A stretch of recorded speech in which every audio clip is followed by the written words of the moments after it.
Hello brothers and sisters, welcome to my channel, Biblia ang sasagot. Mga lahat ng katanungan, Biblia at babasahin ng kapatid nating brother Eli Soriano at si Daniel Rason. Ang ating paksa ngayon ay 5 nakakagulat na pangyayari pagkatapos pagkapako ni Jesus na hindi pa natin alam. Tara, samahan niyo tayo at basahin natin kung ano ang sinasaad ng Biblia. Mayroong 5 pangyayari na naganap pagkatapos ng pagkamatayan ni Jesus. Una, nagkaroon ng isang malakas na lindol. Pagkamatay ni Jesus, maging ang kalikasan ay tumugon. Nayanig ang lupa, nabiyak ang mga bato. Malalim ang naging epekto sa kalikasan ng kamatayan ng anak ng Diyos. Sinasabi ni Mateo na nayanig ang lupa at tabiyak ang mga bato. Ito ay nagpapahiwatig ng isang makabuluhang reaksyon ng lupa sa mga pangyayaring banal sa krus. Pangalawa, nagbukas ang mga libingan. Binanggit ni Mateo ang isang pangyayari na hindi na matatagpuan sa ibang mga ebanghelyo. Nagbukas ang mga libingan at marami sa mga tapat na lingkod ng Diyos na namatay ay muling nabuhay. Matapos silang muling mabuhay, lumabas sila sa kanilang mga libingan, pumasok sa Jerusalem at nakita ng maraming tao. Mateo 27:17-53, ang mga lindol ay maaaring magambala sa mga libingan dahil ang mga ito ay hinukay sa bato. Ang muling pagkabuhay ng mga patay ay maaaring maiugnay lamang sa direktang interbensyon ng Diyos na nagmumungkahi ng kanyang papel sa lindol. Dahil matatagpuan ang Palestina sa isang malaking bitak ng lupa, hindi kakaiba ang mga lindol dito. Gayunpaman, ang mga lindol na nagdulot ng pagbukas ng mga libingan ay nagpapahiwatig ng kahalagahan ng pagpapako sa krus ni Jesus. Isa pang lindol ang malapit ng mag-anunsyo ng isang mas makalubuluhang kaganapan, ang muling pagkabuhay ni Jesus. Ang natatanging paglalahad ni Mateo ng mga pangyayaring ito ay nagbibigay diin sa tagumpay laban sa kamatayan na dinala sa sakripisyo ni Jesus sa krus. Ang mga nabuhay na muli ay inilarawan bilang mga taong nahulog sa tulog, isang karaniwang ekspresyon sa bagong tipan na tumutukoy sa isang tao na namatay, ngunit ang kanilang walang hanggang kapalaran ay tiyak na.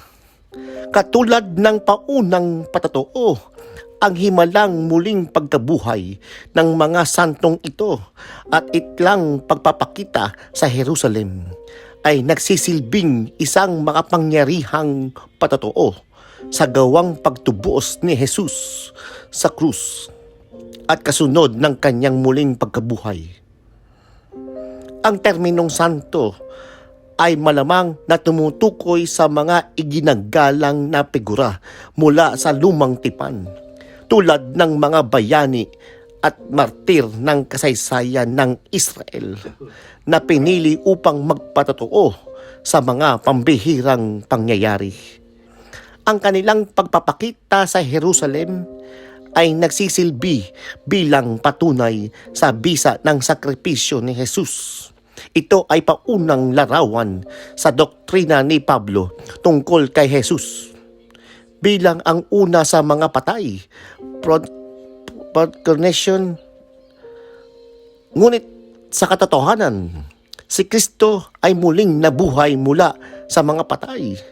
Ang una sa mga natutulog sa kamatayan, binuksan niya ang daan para sa muling pagkabuhay ng iba na may mga katawang walang kamatayan at immortal. Ang kamatayan ay dumating sa mundo sa pamamagitan ng isang tao at sa pamamagitan din ng isang tao ang muling pagkabuhay ng mga patay. Tulad ng pagkamatay ng lahat sa halimbawa ni Adan, gayon din lahat ay bubuhayin sa pamamagitan ni Kristo. Ang bawat isa ay bubuhayin muli sa tamang pagkakasunod-sunod. Una si Kristo bilang unang halimbawa, at pagkatapos ay yaong mga kabilang sa Kanya. Kapag siya ay bumalik, tatanggap ng mga katawang immortal at perpekto. Ang muling pagkabuhay ng mga mabubuting taong ito ay magpapakita ng maaga ng muling pagkabuhay ng inaasahan ng lahat ng mananampalataya na makamtan salamat sa sakripisyo ni Jesus. Isang bagong araw ang sumisilang kung saan ang kamatayan ay tanalo ng dismong kamatayan. Binubuksan ang posibilidad na mabuhay magpakailanman. Mahalagang tandaan na ang mga tao sa mga libingan ito ay hindi nagising hanggang pagkatapos ng muling pagkabuhay ni Jesus. At sa pumasok sa Jerusalem, nagpakita sa maraming tao. Hindi sinasabi ng Biblia kung ang mga taong ito ay namatay muli o umakyat sa langit kasama si Jesus. Ang kamatayan ng anak ng Diyos ay may malaking epekto rin sa kalikasan. Sinabi ng kilalang mangangaral na si Charles Spurgeon na habang hindi naaantig ang mga puso ng mga tao sa mga paghihirap ni Jesus, ang mga bato ay tumugon sa pamamagitan ng pagkabiyak. Kahit hindi namatay si Jesus para sa mga bato, ipinakita nilang mas naunawaan nila ang sitwasyon kaysa sa mga puso ng mga tao para kanino siya nag-alay ng kanyang buhay. Ipinapahatwig din ni Mateo na nagkaroon ng mga lindol pareho sa araw ng pagkapagpako sa krus ni Kristo at sa araw ng kanyang muling pagkabuhay. Ang kapangyarihan ng bagong buhay na ito ay napakalaki, ano pat nagising ang ilang mabubuting tao na dati ng patay. Ang mahagi nito, ang ebanghelyo ni Mateo ay partikular na enigmatiko. Nagbibigay si Mateo ng kaunting detalye at hindi binanggit ang pangyayaring ito sa ibang bahagi ng kasulatan.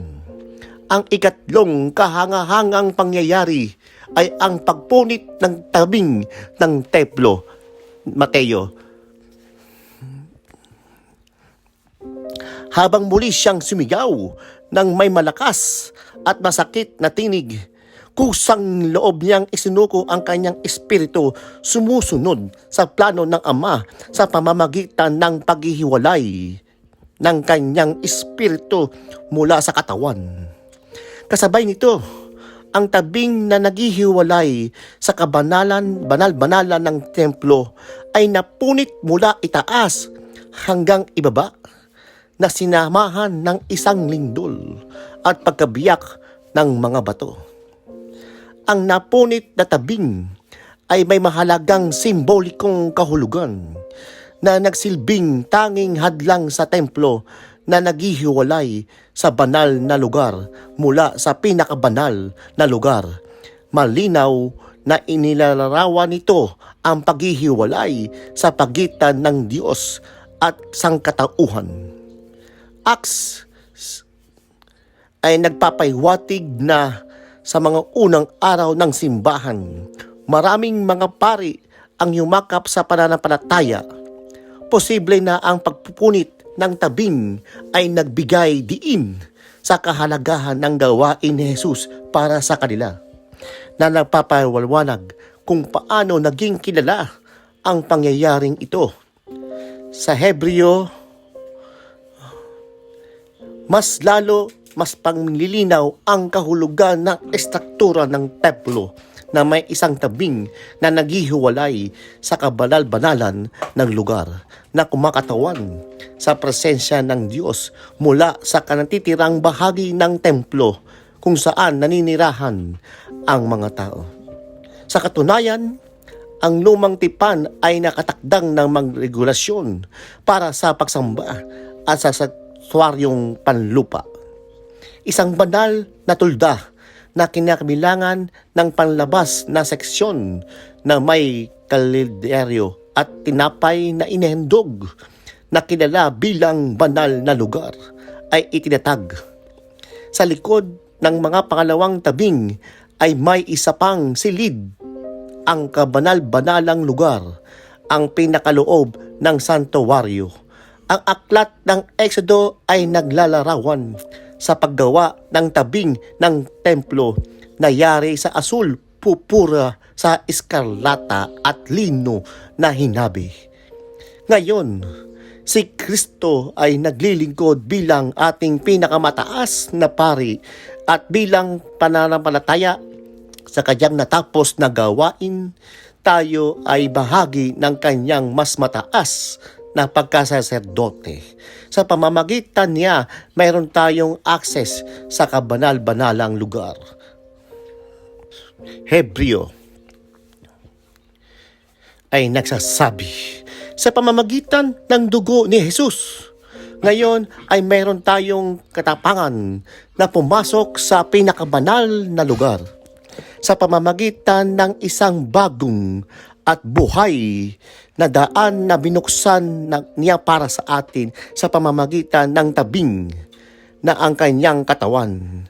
Sa pagbumuni-muni dito, maiisip natin ang imahe ng laman ni Jesus na napunit para sa atin, na sumasalamin sa pagkapunit ng tabing ng templo. Ang mga Hebreo ay nagbibigay ng malalim na paliwanag sa kahalagahan ng pangyayaring ito, na nag-aalok ng matalas na pagsusuri. Ang presensya ng tabing sa templo ay patuloy na napaalala na ang kasalanan ay nagpapawalang karapat-dapat sa tao na tumayo sa harap ng Diyos. Ang taon ng handog para sa kasalanan na naiiba sa mga araw-araw na sakripisyo ay malinaw na nagpapakita na ang kasalanan ay hindi maaaring lubusang mapatawad lamang sa pamamagitan ng mga sakripisyong hayop.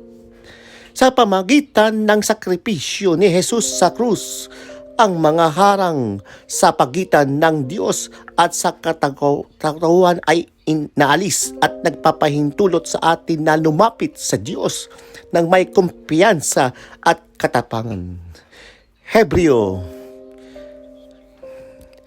ay nagsasabi, dahil meron tayong dakilang pinakapunong pari, si Jesus, ang anak ng Diyos, na panatilihin nating matibay ang ating pananampalataya. Wala tayong pinakapunong pari na hindi makakaunawa sa ating mga kahinaan, kung hindi na isa sa ninukso sa lahat ng bagay tulad natin, ngunit walang kasalanan. Lumapit tayo dang may kumpiyansa sa trono ng biyaya upang matanggap ng awa at makahanap ng tulong sa tamang panahon. Ang pagkapunit ng katawan ni Jesus at pagkapunit ng tabing ay sumisimbolo sa ating bagong katapangan sa kapaglapit sa Diyos. Sa isang pinakapunong pari na nangangalaga sa mga bagay na mga makalangit, ang mga mananampalataya ay may malayang access.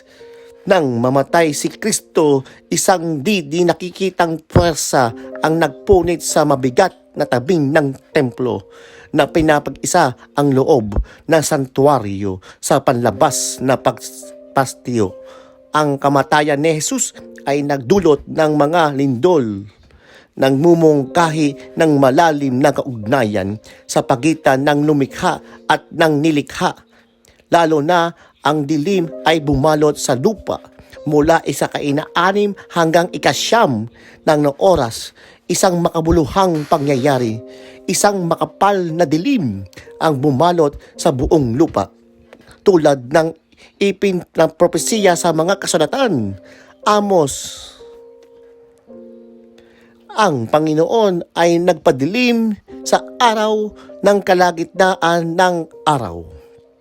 Sa kabila ng madalas na mga hiling para sa mga tanda mula sa langit, ang kadiliman ay nagsilbing tanda ng kanilang espiritual na pagkabulag. Mula tanghali hanggang alas 3 ng hapon, ang himalang kadiliman ito ay nagpatuloy.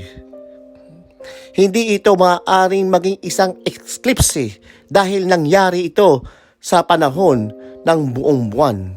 Diyos ang nagdulot ng kadiliman ito sa paraang lumipas sa astronomy ng pagkaunawa ng panahon. Ang kwentong nabanggit ng isang lingdol ay katulad sa banal na kasalaysay na ipinapakita kung gaano kaliit ang paglikha sa harap ng kanyang lumikha. Kaya ang araw ay nagdilim ng kanyang liwanag. Ayaw makisiksi sa mga gawa ng mga masasama.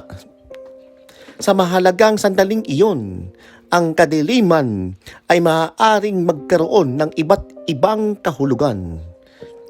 Pangunahin, noong sinaunang panahon, ang dilim ay nangangahulugang pagluluksa bukod dito.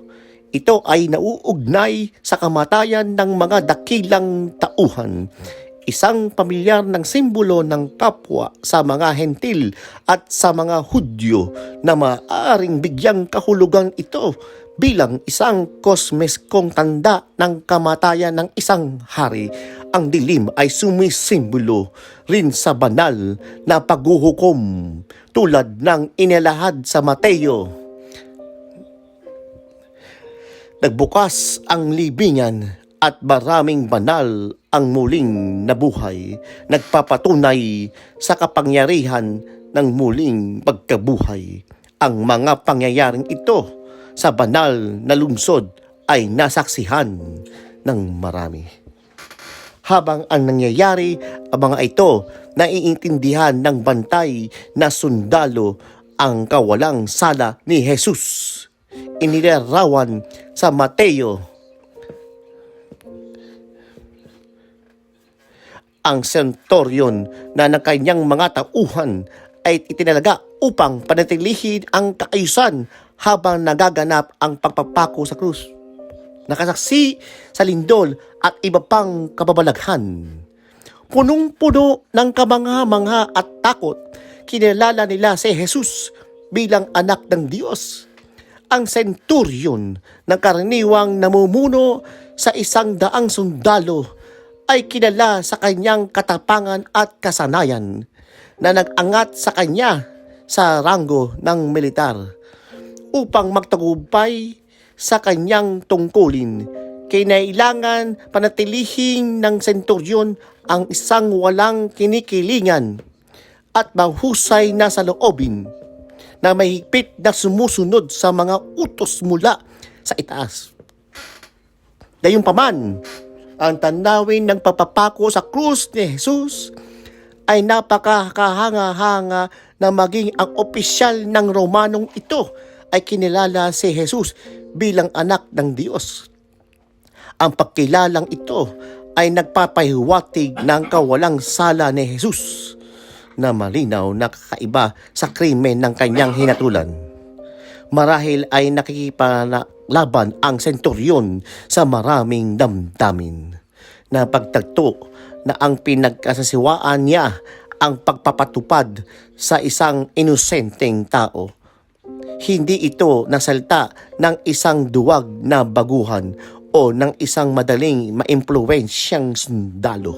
Nanggaling mga ito sa mula sa isang sanay na mandirigma, sanay sa pagkikita ng maraming masasakit na kamatayan na inatas sa isang katauparan ng mga ito. Ang senturyon ay lubos na nalalaman ang masagasig na pagkondena ng mga awtoridad na reliyosong Hudyo na inasukasahan si Jesus na pamusong. Bagaman idineklara ni Poncio Pilato na si Jesus ay may sala, hindi sumang-ayon ang senturyon at kinilalalan nila ang katotohanan tungkol kay Jesus. Bakit ang mga ebidensyang pabor kay Jesus ay masyadong malinaw? Bagamat nakakita siya ng maraming pagpapako sa krus, iba ang isang ito. Ano ang nakakumbinsi sa senturyon? Marahil ay nakabuuan ng mga pangyayaring mula sa pagkaaresto, paglilitis at pagpapapako sa krus kay Jesus. Marahil ay nakita niya ang kung paano hinarap ni Jesus ang mga kawalang katarungan ng may kalmado at lakas. Isipin natin si Jesus na marangal sa gitna ng nanghihinayangwang karamihan tulad ng isang tahimik na tupa bago patayin. Bagaman hindi binanggit ng kasulatan ang isang tugon ni Jesus sa karamihan, Marcos. Hinikayat ng punong pari ng mga tao ang pagpapalaya kay Barrabas. Nang tanungin si Pilato kung ano ang dapat gawin kay Jesus, ang karamihan ay sumigaw, ipako siya sa krus. Nalito si Pilato sa pagkagagalit. Tinanong niya kung ano ang krimen ni Jesus. Ngunit lalo lamang lumakas ang sigaw ng karamihan. Ipako siya sa krus. Sa huli, bumigay si Pilato, pinalaya niya si Barrabas at hinatulan si Jesus na hagupitin at ipako sa krus. Hindi nagtatakang magpaliwanag si Pilato, ngunit sinubukan niyang iligtas siya. Ipinakita ni Jesus ang dakilang kabutihan kahit sa mga nagtakwil at nagpapako sa kanya sa krus, kasama na si Centurion. Ang kanyang dalangin, Ama, patawarin mo sila sapagkat hindi nila alam kung ano ang ilang ginagawa. Lucas ay narinig sa gitna ng mga sundalo, naghahati-hati ng kanyang mga damit at ang mga tao na tinututya siya.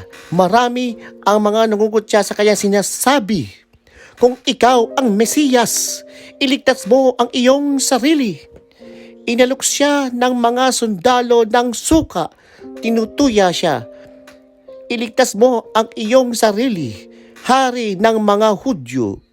Sa ikataas niya, may nakasulat na karatula na nagsasabing, ito ang hari ng mga Hudyo.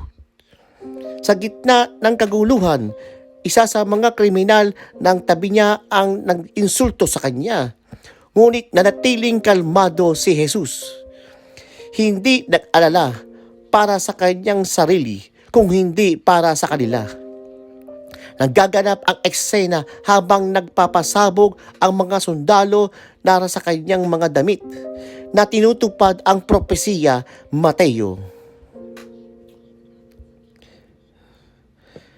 At matapos siyang ipako sa krus, hinati nila ang kanyang mga damit sa pamamagitan ng pagkapalabunatan. Nakaupo doon, pinabantayan ang mga sundalo para maiwasan ang anumang tangkang pagliligtas. Kung hindi pa nakumbinsi ang kaunanang pangyayari, nakakita pa ang senturyon ng isa pang kahangang-hangang kababalaghan.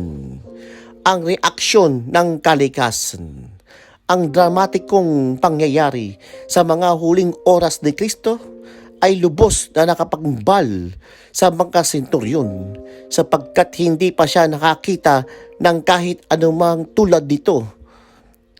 Malaki ang epekto dahil nakita, narinig at nadama ng senturyon ang bawat sandali ng pagpapako sa krus at kamatayan ni Kristo na nagdulot ng matinding takot sa kanya at sa kanyang mga sundalo. Sa kabila ng kanilang karaniwang katapangan, sila ngayon ay takot na takot. Ang kahulugan ng krus at ang pinakitang pagmamahal doon ay nakakatagos din sa pinakamatigas na puso. Pinabago ang mga ito tulad ng sinasabi, ang lupa ay pantay-pantay sa paanan ng krus. Nangangahulugang ito na sa paanan ng krus ang mayayaman at mahihirap ay pare-pareho at maaaring lumapit kay Kristo na nag-alay ng kanyang sarili para sa kanila. Tunay nga ito ang anak ng Diyos. Ngunit ang pakikinig at paniniwala ay simula lamang. Dapat tayong magkaroon ng malalim na kahangarin na makilala pa rin si Jesus. Naway magkaroon tayo ng parehong sigasig upang makilala ang nagmahal at nag-alay para sa atin. Marami ang nagtataka kung paano naapektuhan ng pakikipagsalamuha kay Jesus ang buhay ng mga sundalo. Nagpatibay ba sila sa Kristyanismo? Ayon sa isang tradisyon na inulat sa pulpit commentary ng Centurion na posibleng tinawag na Longlino ay naging isang masugid na disipulo ni Jesus. Ipinangapanganap ang ebanghelyo at naging martir. Bagamat ito ay isang tradisyon, malinaw na ang katotohanan ay maaaring malalim na makaantig sa puso. Ang krus ni Jesus ay may kapangyarihang magbago ng buhay. Ang centurion na simula ay isang opisyal na Romano na namamahala sa mga pagpako sa krus. Sa huli ng araw ay kinilala si Jesus bilang anak ng Diyos. Si Jesus ay nagsimula ng hakbang para sa ating kaligtasan. Nag-alay siya ng kanyang sarili upang tayo ay mabuhay. Sa pamamagitan ng kanyang kamatayan sa ating lugar, napalugod niya ang Ama at tinubos ang sangkatauhan, tiniis ang pag-iwan ng Diyos. Bagaman ito ay isang kakakilakilabot na pangyayari, ito ay nagkatotoo sa mabait at nagliligtas na plano ng Diyos. Bagaman itinuturing ng ilan ito bilang isang mito o isang simbolong kwento, ang mga pangyayaring ito ay nakatatanging mga kaganapan na nagpapakita ng intervensyon ng Diyos sa kasaysayan ng tao. Ang mga pangyayaring ito ay nagsisilbing pambihirang supernatural na patotoo sa katotohanan ng ebanghelyo at malalim na epekto ng pagkag-ibig ni Kristo. Kung nahanap mo ang kapagpapayaman, ang nilalaman ng ito ay inaayahan kita na mag-subscribe upang hindi mo pa maligtaan ang iba pang susunod na video. Sama-sama, maaari nating liwanagin ang higit pang mga isip at palalimin ang ating pag-unawa. Salamat sa iyong presensya at naway pagpalain ka ng Diyos. Amen. Brothers and sisters, thank you for listening.